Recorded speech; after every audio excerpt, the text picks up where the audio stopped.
This is English shorthand dictation number 206 and the dictation speed is 120 words per minute. Ready? Start. Mr. President, I have great pleasure in commending clause 11 because it is a clause which mostly relates to a community, a vast regiment of people who are subjected to untold miseries for so many centuries. Sir, even nowadays we find traffic in human beings in some parts of India, and this clause will have a great effect on the underdogs of this land who will have a voice when India gets her independence. This clause will bring about an economic revolution in the social structure existing in India. All the disabilities of the underdogs of this land are mainly due to the economic backwardness of the unfortunate brethren of the neglected community. It is unfortunate that a section of the people of this land will have to work without getting any remuneration whatsoever, even for their daily maintenance, and the people who work in the fields or in other places will have to go back to their homes even without getting a single pie. They have not got the right to demand the wages even though they will work for day and night. If the people are called upon to work and if they do not go for that work, they will get punishments. That is what we find in certain provinces of India like the United Provinces. Even if there is not a system of forced labor in other parts of India, almost a similar sort of compulsion exists throughout India, and the majority of the people are subjected to exploitation in all sorts of ways. The underdogs of this land are deprived of the facilities that make life happy. This system ought to have been abolished even before the provinces got self-government.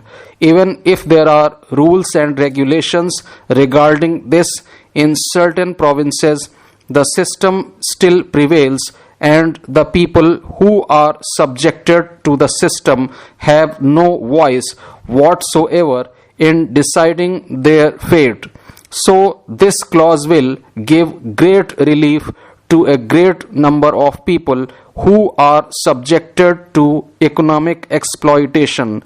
When this sort of economic exploitation is eliminated from this land, the underdogs will also rise up and will be in a position to assert their rights and keep up their self-respect and dignity, and they too will have a right to enjoy like the people belonging to the upper class and upper caste.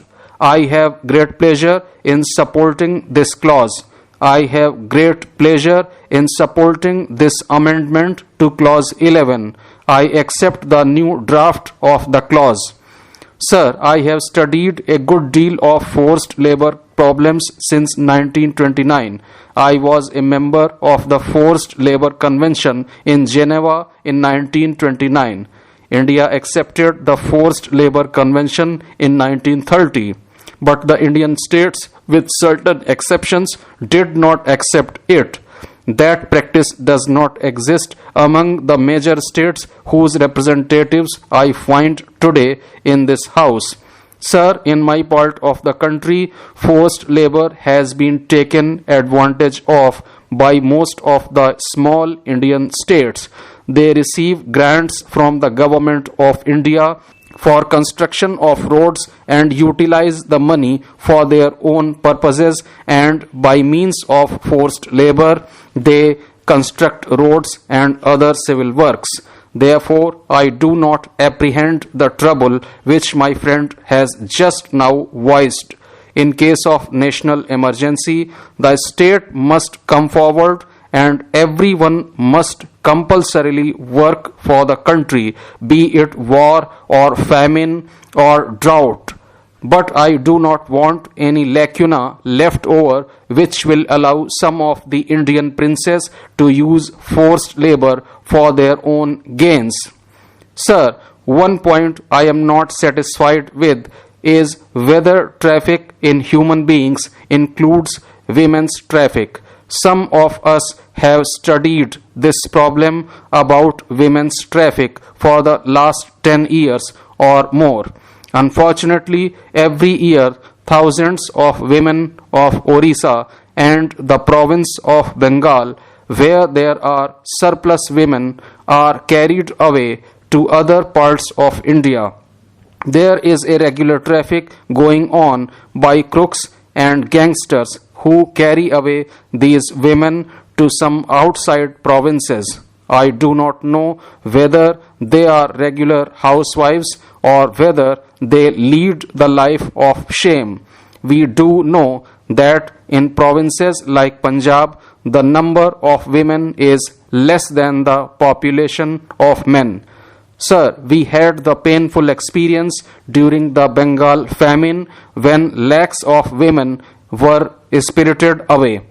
Whether these women were taken to the provinces where there are less women or whether they were used to supply women to the huge British army that was then in the eastern part of India, that is a problem that social workers must work out. But I would have been happy to see traffic in women being specifically mentioned in the clause. Those of us who belong to the eastern part of India still apprehend that, in spite of this provision in the fundamental rights, traffic in women will be carried on by unscrupulous money makers. I therefore want Sardar Patel to assure me whether he has in contemplation some kind of legislation by which this traffic in women may be stopped forever. Sir, I want a further assurance from the representatives of the Indian states here whether they will persuade their colleagues in the less advanced states to abolish forced labor, which is a source of profit and gain to many small principalities in India. Sir, I may be permitted to point out some of the difficulties that would present themselves if we put the clause in the truncated form suggested.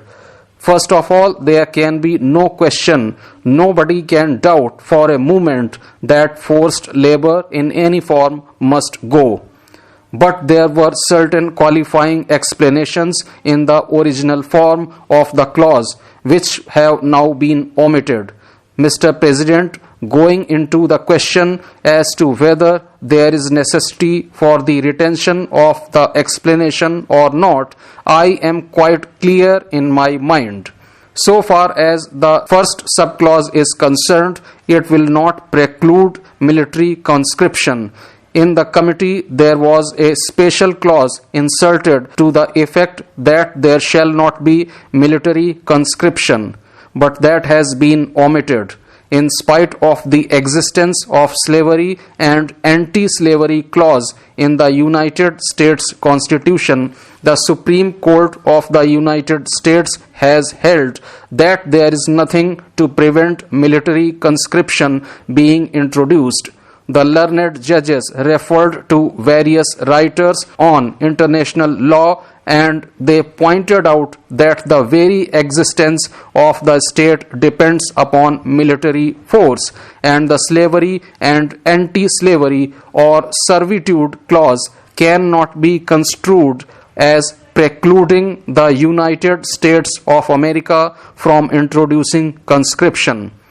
Therefore, the words beggar and similar forms of forced labor cannot possibly be interpreted as excluding conscription. That is my view, and I do not think that the future legislatures will be precluded from introducing conscription by reason of a clause like this. The word similar occurring in the clause makes it quite clear that it cannot have in view a military conscription law. Therefore, under those circumstances, there need not be any apprehension. That does not mean that I am opposed to the retention of the explanation.